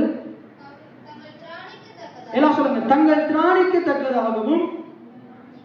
சத்தமே வருது, கொடுக்கிறனாலே சத்தம் வருதுல பாருங்க. தங்கள் திராணிக்கு தக்கதாகவும், அதுக்கு அடுத்தது தங்கள் திராணிக்கு மிஞ்சியும் கொடுக்க. தரித்திரத்துல இருக்கிறவங்க இப்ப இவங்க கொடுக்கிற ஆட்கள் வந்து இவங்க பெரிய ஐஸ்வர்யவான்கள் இல்லை, இவங்கள்ட்ட நிறைய காசு பணம் இல்லை, இவங்கள்ட்ட பெரிய வீடு இல்லை, பெரிய வளவு இல்லை, பெரிய காணி இல்லை, மிகுந்த கொடிய தரித்திரத்தில் இருக்கிற இவங்க ஆண்டவருக்கு எப்படியெல்லாம் கொடுக்குறாங்களாம்? மிகுந்த பரிபூர்ண சந்தோஷத்தோடு கொடுக்குறாங்க. எல்லாம் சொல்லுங்க, பரிபூர்ண சந்தோஷத்தோடு கொடுக்குறாங்க. அடுத்தது எப்படி கொடுக்குறாங்க? எப்படி கொடுக்குறாங்க? உதாரத்துவமா கொடுக்குறாங்க. எல்லாம் சொல்லுங்க, உதாரத்துவமா கொடுக்குறாங்க. அதுக்கு அடுத்தது திராணிக்கு தக்கதா கொடுக்குறாங்க. எல்லாம் சொல்லுங்க, திராணிக்கு தக்கதா கொடுக்குறாங்க, திராணிக்கு மிஞ்சி கொடுக்குறாங்க. எத்தனை பேர் ஆமேன்னு சொல்றீங்க? இன்னைக்கு இந்த இடத்துல எப்படிப்பட்ட எத்தனை பேர் இருக்கிறீங்க? எத்தனை பேர் இப்படி மாறணும் என்று விரும்புறீங்க? எத்தனை பேர் ஆமேன்னு சொல்றீங்க? ரைட். அப்ப அங்க சொல்லப்படுது பாருங்க, திராணிக்கு மிஞ்சி கொடுக்க தாங்களே மனதுள்ளவர்களா இருந்தார்கள் என்பதற்கு நான் சாட்சி. ஒரு ஊழியக்காரர் சாட்சி சொல்றார். என்ன சொல்றாரு? அந்த மக்கதோனியா சபை ஜனங்கள் எப்படிப்பட்டவங்க தெரியுமா? அவங்க மிகுந்த தரித்திரத்தில் இருக்கிறவங்க தான், கஷ்டப்பட்ட குடும்பம் தான், கஷ்டப்பட்டு இருக்கிற ஜனங்கள் தான். ஆனா அந்த சபை கொடுக்கறதுல எப்பயுமே பெஸ்டானவர்கள். அவங்க கஷ்டத்துல இருந்தாலும் ஒரு நாளும் ஆண்டுடைய ஊழியத்துல குறைவு ஏற்பட விடவே மாட்டாங்க. அவங்க உதாரத்துவமா கொடுப்பாங்க. கொடுக்கும் போது இருதயத்துல எந்த வஞ்சனையும் இருக்காது. அவங்க சந்தோஷமா கொடுப்பாங்க, பரிபூர்ணமா கொடுப்பாங்க. ஏன்னா அவங்க திராணிக்கு தக்கதாகவும் கொடுப்பாங்க, சில நேரத்துல திராணிக்கு மிஞ்சியும் கொடுப்பாங்க. சில நேரத்துல அவங்களுக்கு தேவை நிறைய இருக்கும், அவங்க கொடுக்க முடியாத சந்தர்ப்பம் இருக்கும். ஆனாலும் ஆண்டவருக்கு நான் செய்யணும், என் ஆண்டவருக்கு நான் தான் செய்யணும்னு கொடுப்பாங்க. எங்க சபை ஊழியத்துக்கு நான் தான் செய்யணும்னு கொடுப்பாங்க. எங்க ஊழியக்காரனுக்கு நான் தான் கொடுப்பேன்னு கொடுப்பாங்க. அவங்களால கொடுக்க முடியாத சந்தர்ப்பத்திலே எடுத்து கொடுப்பாங்க. அவங்க கஷ்டத்துல இருக்கும் போது எடுத்து கொடுப்பாங்க, அவங்க பட்டினியா இருக்கும் போது எடுத்து கொடுப்பாங்க. இதுதான் எப்படிப்பட்ட, இதுதான் சாரிபாத் விதவை செஞ்சது. சாரிபாத் விதவைக்கு ஆரம்பத்துல கஷ்டமா இருந்துச்சு. ஆனா ஊழியக்காரன் சொல்லும் போது ஊழியக்காரன் கொடுக்க வைக்கிறார். எப்படி கொடுக்க வைக்கிறாரு? திராணிக்கு மிஞ்சி கொடுக்க வைக்கிறார். திராணிக்கு மிஞ்சி. சாரிபாத் விதவை எப்படி கொடுக்கிறார்? திராணிக்கு மிஞ்சி கொடுக்கிறார். அந்த சிறுவன் எப்படி கொடுக்கிறான்? திராணிக்கு மிஞ்சி கொடுக்கிறான். அவனுக்கு அன்றைக்கு தேவை 5. எனக்கு ஒவ்வொரு நாளும் காலம்பர தேவை. நான் ரொட்டி வாங்கினா 5 ரொட்டியும் சீனி சாப்பிடணும். 200 ரூபா எனக்கு தேவை. எவ்வளவு தேவை? இப்போ நான் ஒரு நாள் நான் சாப்பாடு வாங்கணும்னா நான் 200 ரூபாய்க்கு வாங்குவேன். 200 ரூபாய்க்கு நான் சாப்பாடு காலம்பர சாப்பாடு கட்டிட்டு தான் வேலைக்கு போவேன். 200 ரூபா எனக்கு கட்டாயம். 200 ரூபா எனக்கு என்ன தேவை? வேலைக்கு சாப்பாடு கட்டுறதுக்கு தேவை. அன்றைக்கு அந்த 5000 பேர், அந்த 5000 புருஷர்கள் கூடி இருக்கிற இடத்துல வந்து சீசர்களுடைய பாக்கெட்டுக்குள்ள 200 ரூபாய் இருக்குது. சீசர்களுடைய பாக்கெட்டுக்குள்ள எவ்வளவு இருக்குது? 200 ரூபாய் இருக்குதா இல்லையா? சீசர்களுடைய பாக்கெட்டுக்குள்ள 200 ரூபாய் இருக்குது. அந்த ஏழை சிறுவனிடத்துல என்ன இருக்குது? 5 அப்பம் 2 மீன். நீங்க போயிட்டு 5 ரொட்டியும் ஒரு 50 ரூபாய்க்கு கடையில் சொன்னா 200 ரூபா வந்துடும். சரியா போச்சு. அப்ப 200 ரூபாய் இருக்குது. இங்க 5 ரொட்டியும் 2 மீன் இருக்குது. இவனுக்கு கொடுக்கறதுக்கு மனது இல்லை. அவங்க என்ன சொல்றாங்க? இந்த 200 ரூபாய் வச்சு நீங்க என்ன செய்ய போறீங்கன்னு கேட்குறாங்க. ஆனா அந்த சிறுவன் என்ன செய்யறாங்க? நீங்க இதை வச்சு எதையும் செய்ய நீங்க வல்லவரா இருக்கிறீங்கன்னு எடுத்து கொடுக்குறாங்க. எத்தனை பேர் ஆமைன்னு சொல்றீங்க? கொடுக்க மனது இருந்தா அது எவ்வளவா இருந்தாலும் எடுத்து கொடுப்பாங்க. எத்தனை பேர் ஆமைன்னு சொல்றீங்க? அப்ப இங்க பாருங்க, இவங்க தரித்திரத்துல இருந்தால் அப்பையும் சீசர்கள் ஒரு நாள் இங்க ரியானா வீட்டுல வச்சு அந்த வார்த்தையை பேசுறேன். எத்தனை பேருக்கு ஞாபகம் இருக்குது? எத்தனை பேருக்கு ஞாபகம் இருக்குது? அந்த இடத்துல வச்சு அந்த சத்தியத்தை நான் பேசுறேன். அப்ப தரித்திரத்துல இருக்கிறாங்க. அவரும் அங்கேயும் பாருங்க 5000 பேர் இருக்கிறாங்க. இவன் கொடுத்துட்டான சின்ன பையனுக்கு சாப்பாடு இல்லை. அவன் அதெல்லாம் யோசிக்கிற, என் ஆண்டவர் என்னை போஷிப்பார். எத்தனை பேர் ஆமேன்னு சொல்றீங்க? கர்த்தர் பார்த்து கொள்ளுவார். ஆபிரகாமுக்கு இதேதான். ஆபிரகாம் திராணிக்கு மிஞ்சி கொடுக்கிறான். யாரை கொடுக்கிறான்? பிள்ளைய கொடுக்கிறான். நம்முடைய தேவன் திராணிக்கு மிஞ்சி கொடுத்தார். யாரை கொடுத்தார்? ஒரே பேரான குமாரனை கொடுத்தார். இயேசுவும் கொடுத்தார். என்னத்தை கொடுத்தார்? தன்னுடைய ஜீவனையே கொடுத்தார். திராணிக்கு மிஞ்சி கொடுக்கிறார். இனி இதை தாண்டி ஒன்றை கொடுக்க முடியாத அளவுக்கு கொடுக்கிறார். எத்தனை பேர் ஆமேன்னு சொல்றீங்க? எத்தனை பேர் ஆமேன்னு சொல்றீங்க? நம்ம வரும் பாட்டு படிக்கிறோம், என்னை தருகிறேன் தருகிறேன் என்று. ஆனா நம்மளால என்ன செய்ய முடியாது? முடியாது, கொடுக்க முடியாது. நீங்க பாருங்க, இவங்க தரித்திரத்தில் இருக்கிறாங்க. ஆனா எப்படி கொடுக்குறாங்க? உதாரத்துவமா கொடுக்குறாங்க, பரிபூர்ண சந்தோஷத்தோடு கொடுக்குறாங்க, திராணிக்கு தக்கதா கொடுக்குறாங்க, திராணிக்கு மிஞ்சியும் கொடுக்குறாங்க. எத்தனை பேர் ஆமேன்னு சொல்றீங்க? எல்லாம் சொல்லுங்க. பரிபூர்ண சந்தோஷத்தினாலே கொடுத்தார்கள். அப்புறம் எப்படி கொடுத்தாங்க? உதாரத்துவம். எல்லாம் சொல்லுங்க. உதாரத்துவமாய் கொடுத்தார்கள், திராணிக்கு தக்கதாக கொடுத்தார்கள், திராணிக்கு மிஞ்சி கொடுத்தார்கள். ஆனா நம்மள சிலர் எப்படிப்பட்டார்கள் தெரியுமா? கொடுக்கிற ஆக்களை பத்தி குறை பேசுறது நம்ம ஆக்கிற வேலை. அவங்க கொடுக்க மாட்டாங்க, ஆனா கொடுக்கிற ஆக்களை பத்தி குறை பேசுவாங்க. அதான் நம்ம ஆக்கிற வேலை. நம்ம அப்படிப்பட்டவங்களா இருக்கக்கூடாது. நம்ம தாராளமா உதாரணத்துவமா சந்தோஷமா கொடுக்கிறவர்களா இருக்கணும்.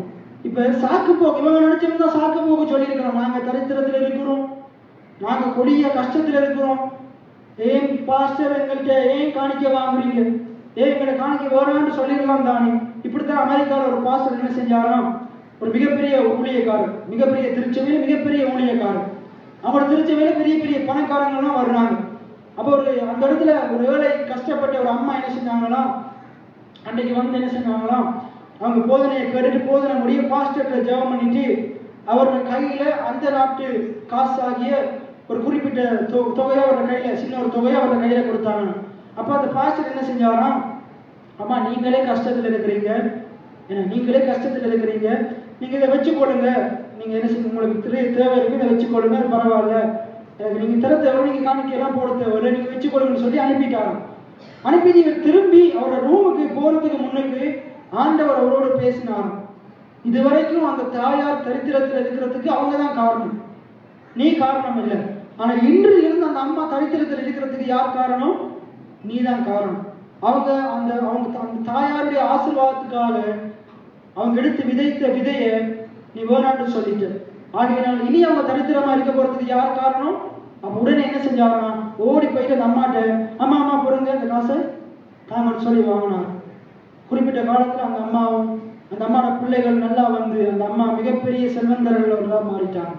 எத்தனை பேர்? இது ஒரு கட்டுக்கதை இல்லை, ஒரு ஊழியக்காரர் சொன்னாங்க, அவருடைய பிரசங்க நேரத்துல சொன்ன காரியம். எத்தனை பேர் ஆமைன்னு சொல்றீங்க? அப்ப இது உங்களுடைய ஆசீர்வாதத்துக்கான விதையா இருக்குது, நீங்க விதைக்கிற ஒவ்வொரு பணங்களும். சரி, அப்ப இந்த இடத்துல பாக்குறோம், இவங்க சாக்குப்போக்கு சொல்லி இருக்கலாம், சாக்குப்போக்கு சொல்லல. நம்ம நாட்கள் இல்லாத சாக்குப்போக்கு சொல்றதுக்கு வாய்ப்பு நிறைய காரியம் இருக்குது, ஆனா சாக்குப்போக்கு சொல்லி கொண்டிருக்கிறாங்க. அப்ப தொடர்ந்து வாசிங்க.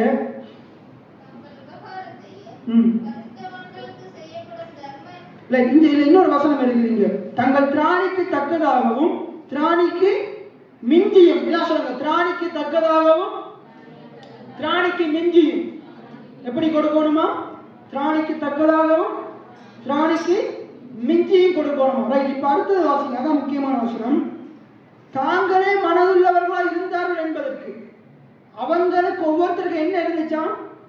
என்ன இருந்து கொடுக்கணும்? உதாரணத்துவமா கொடுக்கணும், பரிபூர்ணமா கொடுக்கணும், திராணிக்கு தக்கதாக கொடுக்கணும், திராணிக்கு மிஞ்சி கொடுக்கணும். என்ன இருந்துச்சான்? என்ன இருந்துச்சான்? மனம் இருந்துச்சான். என்ன இருந்துச்சான்? இன்னைக்கு நிறைய பேர் ஏன் கொடுக்கல தெரியுமா? என்ன இல்லை, கொடுக்கிற மனநிலை இல்லை, கொடுக்கணும்ன்ற எண்ணம் இல்லை, வாங்கணும்ன்ற எண்ணம் இருக்குது, கொடுக்கணும்ன்ற எண்ணம் இல்லை. இன்னைக்கு நம்ம பட்டணங்கள்ல இருக்கிற பாஸ்டர்மார் வந்து ஜனங்கள் எப்படி பார்க்கறாங்க தெரியுமா? சாமான் கொடுத்துட்டா சேர்ச்சிக்கு வந்துடுவாங்க, நம்ம ஏதாச்சும் வாங்கி கொடுத்துட்டா. இன்னைக்கு நிறைய ஊழியக்காரங்க அப்படிதான் பார்க்கறாங்க. எனக்கு தெரிஞ்ச 2-3 ஊழியக்காரங்க இங்க பேசாம இருக்கிறாங்க. அவங்க சொல்லுவாங்க என்னோட காய்க்கும் போது நிறைய காரியங்களை சொல்லுவாங்க. அவங்க எல்லாம் என்ன செய்வாங்க, இப்படி எங்கேயாச்சும் இந்த உதவி வந்துட்டா அங்க போறாங்கன்னு கொஞ்சம் எடுத்துடலாம் அப்படின்னு சொல்றாங்க, வெளிப்படையா சொல்லுவாங்க, மனம் போனாம சொல்லுவாங்க. இன்னைக்கு நம்ம ஆட்களும் அதுக்கு பழகிட்டாங்க, ஜனங்களும் அப்படித்தான் இருக்கிறாங்க, நிறைய ஜனங்களும் அப்படித்தான் இருக்கிறாங்க, ஊழியக்காரங்க அப்படியே பழகி எடுத்துட்டாங்க. ஆனா இந்த சபையில அப்படிப்பட்ட காரியங்களுக்கு இனி இடமே இல்லை. எத்தனை பேர் ஆமேன்னு சொல்றீங்க? ஜனங்கள் வார்த்தையை தேடி ஓடி வரணும்.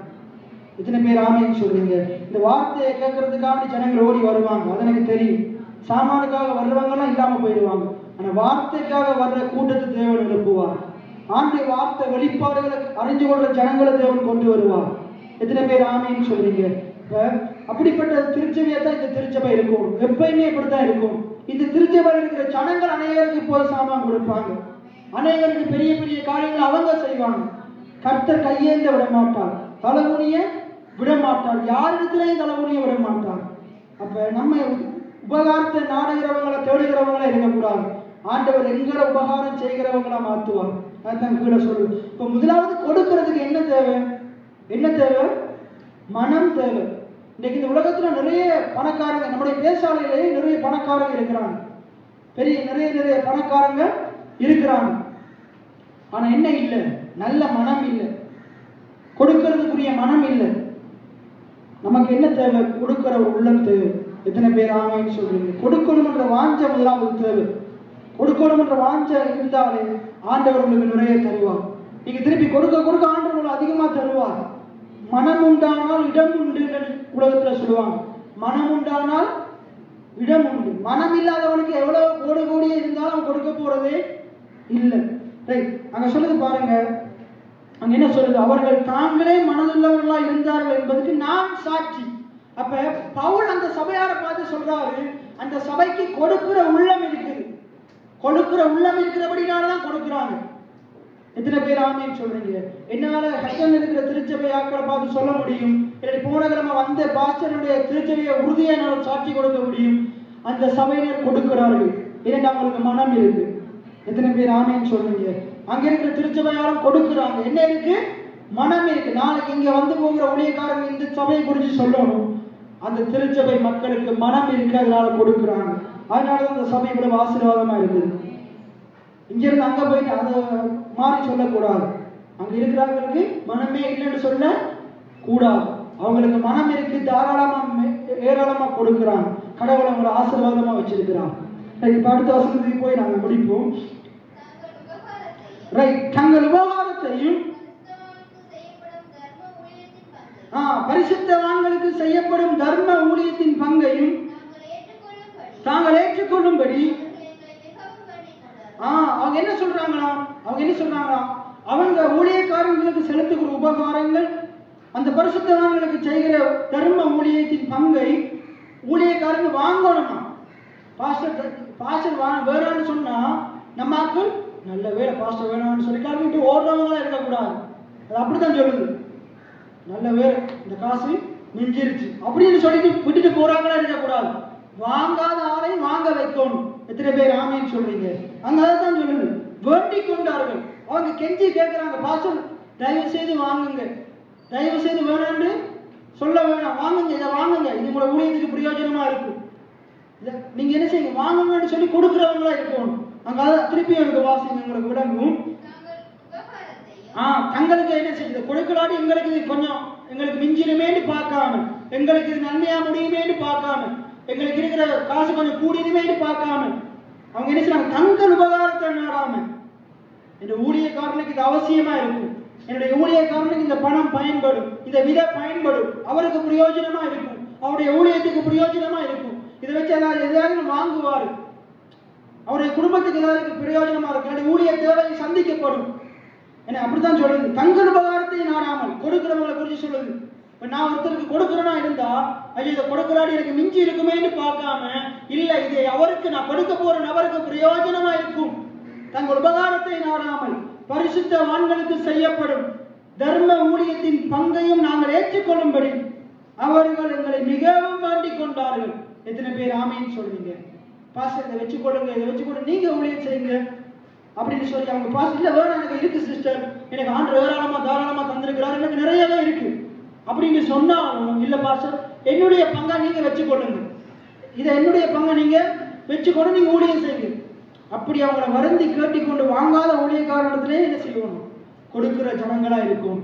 எப்படா பாஸ்டர் வேணான்னு சொல்லுவாரு அப்படி இருக்க கூடாது. அதுதான் அந்த வசனங்கள் சொல்லுது. மேலும் நாங்கள் தொடர்ந்து வாசிங்க.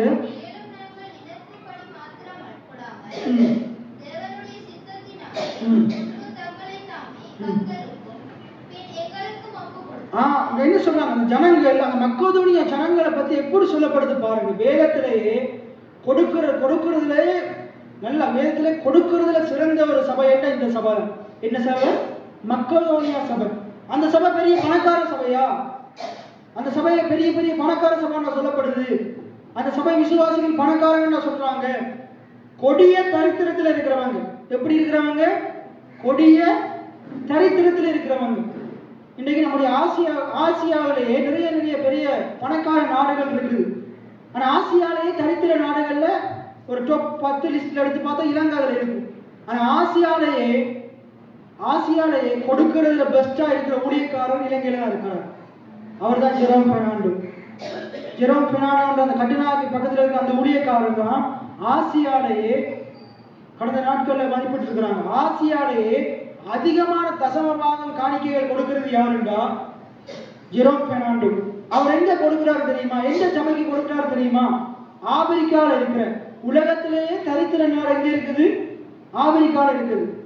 ஆப்பிரிக்கால இருக்கிற நைஜீரியா என்ற நாட்டில் இருக்கிற ஒரு ஊழியக்காரனுக்கு தான் அவர் கொடுக்கிறார். அவருடைய ஆவிக்குரிய தகப்பன் உள்புற டேஞ்சர் இருக்கிறார், அவருக்கு தான் அவர் கொடுக்கிறார். அதே போல எடின்புரோ இரண்டாவதா இருக்கிறது இந்தியாவில் இருக்கிற எடின்புரோ. ஆசியாவிலேயே அதிகமா தசமமாக கொடுக்கிற ஊழியக்காரங்களோட லிஸ்டில முதலாவது இருக்கிறது இலங்கை தேசத்தில் இருக்கிற ஒருத்தர். இரண்டாவது இருக்கிறது இந்தியாவில் இருக்கிற ஒரு ஊழியக்காரன், அவரோட பேர் எடின்புரோ. அவரும் அதே ஊழியக்காரனை கொடுக்கிறார். எத்தனை பேர் ஆமீன் சொல்றீங்க? கடவுள் எப்படி வைத்திருக்கிறார் பாருங்க. நம்ம தேசத்தில் நிறைய பேர் தரித்திர தேசம், பச்சை தேசம், ஆனா அதிகமான காரியங்களை விதைக்கிறார்கள் இங்கதான் இருக்கிறாங்க. தேவன் நம்மை அப்படி மாற்றுவார். எத்தனை பேர் ஆமீன் சொல்றீங்க? நம்ம அப்படி தேவை. இந்த மன்னாரிலே சிறந்த நான் நம்புறேன், நான் விசுவாசிக்கிறேன். நான் ஒரு எப்படிப்பட்ட ஊழியக்காரனா இருக்கணும்? இந்த மன்னாரிலே, இந்த வடமாகாணத்திலேயே அதிகமான விதைகளை விதைக்கிற, ஆண்டுடைய ராஜ்யத்துக்கு அதிகமான விதைகளை விதைக்கிற ஊழியக்காரனா இருக்கும். எத்தனை பேர் ஆமீன் சொல்றீங்க? அதிகமா விதைக்கிற ஊழியக்காரனா இருக்கும், அதிகமா கொடுக்கிற ஊழியக்காரனா இருக்கும். எத்தனை பேர் ஆமீன் சொல்றீங்க? அப்படிப்பட்டவங்களை தான் நம்முடைய திருச்சபை இருக்கும். அதிகமா வாங்குற லிஸ்ட்ல இருக்கக்கூடாது, அதிகமா கொடுக்கிற லிஸ்ட்ல இருக்கும். வாசிங்க, நாங்கள் நினைத்தபடி மாத்திரம் கொடாமல் தேவனுடைய சித்தத்தினாலே, நான் நினைச்சபடிதான் கொடுப்பேன் அப்படின்னு இருக்க கூடாது. தேவனுடைய சித்தத்தின் அடிப்படையில கொடுக்கும். எத்தனை பேர் ஆமீன் சொல்றீங்க? தேவனுடைய சித்தத்தின் அடிப்படையில கொடுப்போம். தேவனுடைய சித்தத்தினாலே முன்பு தங்களை தாமே கர்த்தருக்கும், முதலாவது நாம் கடவுளுக்கு நம்முடைய ஐஸ்வர்யங்களை கொடுக்கிறதுக்கு முன்னுக்கு, நமக்கு தேவன் கொடுத்த பணத்தை பொருளை கொடுக்கிறதுக்கு முன்னுக்கு நம்மளையே கொடுக்கணும். நம்மளையே. எத்தனை பேர் ஆமீன் சொல்றீங்க? நீங்க உங்களை இயேசுவுக்கு என்று கொடுக்கணும். நீங்க உங்களை இயேசுவுக்கு என்று கொடுக்கணும். இயேசு உங்களுக்கு என்று தம்மை ஒப்பு கொடுத்தார். இயேசு அந்த வசனத்தை வாசிச்சு முடிங்க. பின்பு எங்களுக்கும் பாருங்க, ஊழியக்காரனுக்கு என்று ஜனங்கள் தங்களை ஒப்பு கொடுக்கிறாங்களாம். அந்த தரித்திர மகா கொடிய தரித்திரத்தில் இருக்கிற அந்த திருச்சபை ஜனங்கள் ஊழியக்காரனுக்கு என்று தங்களை ஒப்பு கொடுத்தாங்களாம். தேவனுக்கு என்று தங்களை ஒப்பு கொடுத்தாங்களாம், ஊழியக்காரனுக்கு என்று தங்களை ஒப்பு கொடுத்தாங்களாம். இந்த சபையில் இருக்கிற எத்தனை பேர் நீங்க உங்களை தேவனுக்கு என்று தேவனிடத்தில் ஒப்பு கொடுத்திருக்கிறீங்க? கைகளை உயர்த்துங்க பார்ப்போம். தேவன் தம்முடைய குமாரனை உங்களுக்கு என்று ஒப்பு கொடுத்தார். நீங்க எத்தனை பேர் உங்களை தேவனுக்கு ஒப்பு கொடுத்தீங்க? ரைட், அது ஆமென் வருது. எத்தனை பேர் பாஸ்டருக்கு ஒப்பு கொடுத்தீங்க? பைபிள் சொல்லுது, அந்த மக்கோதோனியா திருச்சபையினர் தங்களை ஊழியக்காரனுக்கு ஒப்பு கொடுத்தாங்க. எதுக்கு ஒப்பு கொடுத்தாங்க? இந்த ஊழியக்காரனுடைய சகல குறைவின் மத்தியிலையும், இந்த ஊழியக்காரனுக்கு நன்மையோ தீமையோ, இந்த ஊழியக்காரனோடு நான் இருப்பேன், நான் இனி அவருக்கு ஒப்பு கொடுக்கிறேன். எத்தனை பேர் ஆமீன் சொல்றீங்க? எப்படிப்பட்ட நிலைமையிலே அந்த ஊழியக்காரனோட நிற்பேன். எத்தனை பேர் ஆமீன் சொல்றீங்க? கொடுத்து அந்த ஊழியக்காரனுடைய கொடுக்கிறத குறித்து தான் சொல்லுது. என்னுடைய கொடுத்தல் மூலமாக என் ஊழியக்காரன் நான் தாங்குவேன், அவருடைய ஊழியத்தை நான் தாங்குவேன். எத்தனை பேர் ஆமீன் சொல்றீங்க? எத்தனை பேர் ஆமீன் சொல்றீங்க? அப்படியே நாங்கள் அனைவரும் எழுந்து நிற்போமா? எழுந்து நின்று நாங்க பார்த்தோம், அந்த தரித்திரத்துல, மகா கொடிய தரித்திரத்தில் இருக்கிற அந்த மக்கோதோனியா திருச்சபையினர் அவங்க பரிபூர்ணமா ஆண்டவருக்கு கொடுத்தாங்க. எல்லாம் சொல்லுங்க, பரிபூர்ணமா கொடுத்தாங்க. மிகுந்த உதாரத்துவமா கொடுத்தாங்க. எல்லாம் சொல்லுங்க, பரிபூர்ணமா கொடுத்தாங்க. மிகுந்த உதாரத்துவமா கொடுத்தாங்க. தங்கள் திராணிக்கு தக்கதா கொடுத்தாங்க, திராணிக்கு மிஞ்சி கொடுத்தாங்க. இன்னைக்கு தேவன் நம்ம மத்தியிலே இந்த இடத்துல இருக்கிற ஒவ்வொருவரையும் அப்படி மாத்தோம். நான் விசுவாசிக்கிறேன், நான் நம்புறேன். இந்த இடத்துல மகா கொடிய தரித்திரத்துல தேவன் ஒத்தரை வச்சிருக்கிறார். அப்படி இருந்தாக்களே ஆண்டவர் மீட்டெடுத்திருக்கிறார். ஆண்டவர் மீட்டெடுத்திருக்கிறார். நீங்க கர்த்தரால் ஆசீர்வதிக்கப்பட்டிருக்கிறீங்க. ஆண்டவர் உங்களுக்கு நல்ல வீடுகளை தந்திருக்கிறார், நல்ல தொழிலை தந்திருக்கிறார், நல்ல வருமானத்தை தந்திருக்கிறார். இன்னைக்கு எத்தனையோ பேர் நல்ல வருமானம் இல்லாம இருக்கிறாங்க.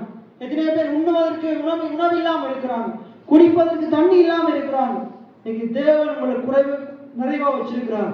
உங்களுடைய அடிப்படை தேவைகளை சந்தித்திருக்கிறார். சில பேரை மீதம் எடுக்க வைத்திருக்கிறார். இன்னைக்கு ஒருவேளை இன்னும் ஒரு சில தரித்திரத்தோட கஷ்டத்துல நிறைய ஜனங்கள் இந்த இடத்துல இருக்கலாம், சில தேவைகளோடு இருக்கலாம். நான் உங்களுக்கு சொல்றேன், என் தேவன் அவர் சம்பூர்ணமா கொடுக்கிறவராய் இருக்கிறார். உங்கள் குறைவுகளை நிறைவாக்குகிறவராய் இருக்கிறார். அவருடைய மகிமை நேசத்தின்படி நிறைவாக்குவார். ஆண்டவர் தசமபாகம் காணிக்கைகளை ஏன் கொடுக்கணும் என்று வச்சிருக்கிறார் தெரியுமா? ஏன் கொடுக்கணும் என்று வச்சிருக்கிறார் தெரியுமா? ஒன்று அவருடைய சுவிசேஷத்தின் வேலைக்காக, இரண்டாவது கொடுக்கிறவருடைய ஆசீர்வாதத்துக்காக, கொடுக்கிறவருடைய கணக்குக்கு பலன் பெருகும்படியாக. அப்படித்தான் பவுல் சொல்றார், தேவன் உங்களுக்கு பலனை பெருக செய்வார், உங்களை வர்த்திக்க செய்வார், உங்களை உயர்த்துவார். ஆகையால் இன்னைக்கு நான் என்ன சொல்றேன்னா, கொடுக்கிற நீங்க உங்களுடைய வாயை சரிப்படுத்துங்க. வாயை சரியா வச்சுக்கிற நீங்க கொடுக்காம இருக்காதீங்க. கொடுங்க, தேவன் மிகப்பெரிய காரியங்களை செய்வார். கொடுத்த பிறகு அவநம்பிக்கையான வார்த்தைகளை பேசாதீங்க, சரியான வார்த்தைகளை பேசுங்க. நான் கொடுத்ததற்குரிய பலனை ஆண்டவர் எனக்கு தருவார். நான் விதைத்த விதைக்குரிய பலனை ஆண்டவர் எனக்கு தருவார். நான் விதைத்த விதை ஒவ்வொன்றும் நிச்சயமா எனக்கு பலனை கொண்டு வரும். விதைத்தவன் உறங்கலாம், விதைகள் உறங்குவதில்லை என்று வேதம் சொல்லுது.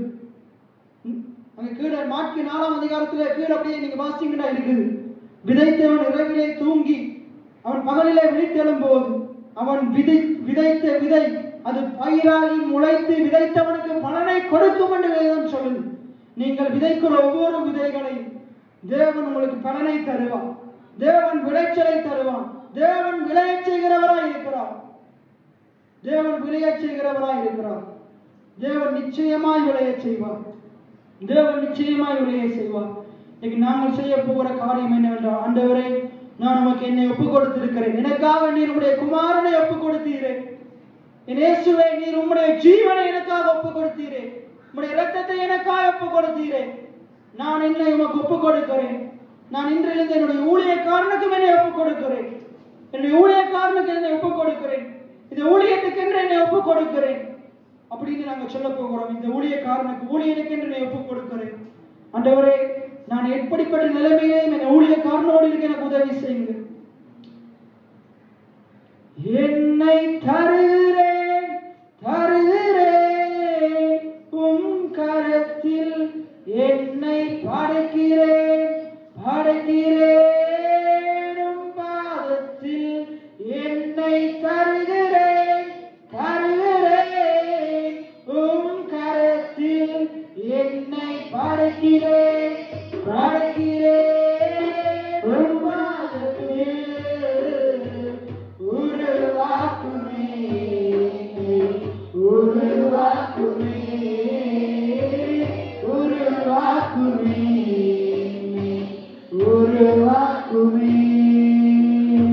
குயவனே உம் கையில் களிமண்ணா எடுத்து உருவாக்குமே. சொல்லுமா, குயவனே, குயவனே உம் கையில் களிமண்ணா உடைத்து உருவாக்குமே. என் சித்தமல்ல, என் சித்தமல்ல, உன் சித்தமாரா தருகிறேன் உன் கையிலே. என் சித்தமல்ல, உன் சித்தமாரா தருகிறேன் உன் கையிலே. என்னை தருகிறேன், தருகிறேன் உன் கையிலே. என்னை படைக்கிறேன், படைக்கிறேன் உம் பாதத்தில், என்னை தருகிறேன், தருகிறேன் உம் கரத்தில், என்னை படைக்கிறேன், படைக்கிறேன் உம் பாதத்தில், உருவாக்குமே, உருவாக்குமே, உருவாக்குமே, உருவாக்குமே. நாம் அனைவரும் கண்களை மூடியிருக்கும் போது குமாரன் அந்த வார்த்தையை ஒப்புக் கொடுத்து, இந்த வார்த்தையின் வழி பரிபூர்ண சந்தோஷத்தோடு உதாரத்துவமாக திராணிக்கு திராணிக்கு மிஞ்சி மனதிலே முதலாவது கொடுக்கிற எண்ணமுடையவர்களாய் இருக்க, இரண்டாவது கொடுக்கிறவர்களாய் இருக்க, கர்த்தருக்கென்று எங்களை ஒப்புக் கொடுக்க, எங்களுடைய ஊழியக்காரனுக்கென்று, ஊழியக்காரனுடைய ஊழியத்துக்கென்று, திருச்சபை ஊழியத்துக்கென்று, இந்த சுவிசேஷ வேலைக்காக இந்த சபையினர் முழுவதுமாய் தங்களை ஒப்புக் கொடுக்க, தங்களுக்கு தேவன் கொடுத்த ஆசீர்வாதத்தை, பணத்தை, ஐஸ்வர்யத்தை ஒப்புக் கொடுக்க, தேவைப்படும் போது உதாரத்துவமாக மனரம்யமாய் கொடுத்து இந்த ஊழியத்தையும் தாங்குகிறவர்களாய் தேவனுடைய திருச்சபை ஜனங்களை ஒவ்வொருவரையும் மாற்ற வேண்டும்படியாக தேவன் நாங்கள் தரித்திரத்தில் இருந்தாலும் குறைவில் இருந்தாலும் சாக்கு போக்கு சொல்லாமல் ஆண்டவருக்கு இந்த மனரமையுமாய் கொடுக்கிற மனதை தேவன் ஒவ்வொரு திருச்சபை மக்களுக்கும் தர வேண்டும்படியாக இந்த வார்த்தையை ஒப்பு கொடுத்து குமாரன் ஜெபம் முடியுங்க.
அதிகமான பணங்கள் ஆண்டவரை உதாரணமாக உதயத்தக்கதாக